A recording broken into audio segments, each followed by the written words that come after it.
Hello YouTube! Last time we looked at controlling the servo using a PWM signal.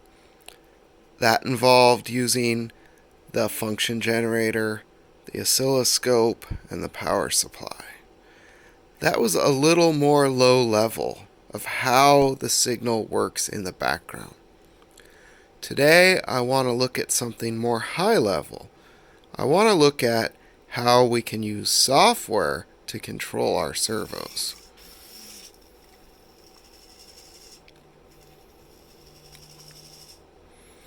So today we have the robot and we have this board here.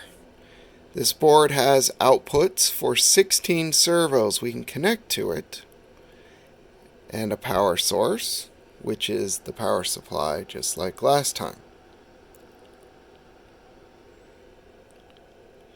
The board also has these two wires here. This is the I2C bus. Think of it as a way to transmit data. That's what it is. We're familiar with other things like that when you plug in your phone or your flash drive.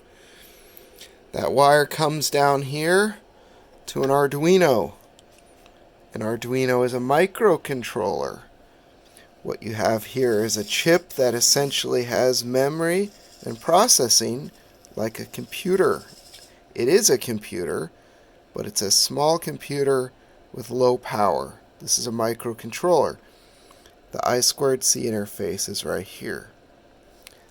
We can now program this and tell it exactly how to send a signal over this wire to this board, and on this board which of the 16 servos we want to currently use and how we want it to move.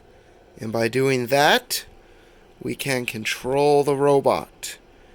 And we will get to that in more detail later with bringing more servos online and a more advanced control scheme. Let's see that move one more time.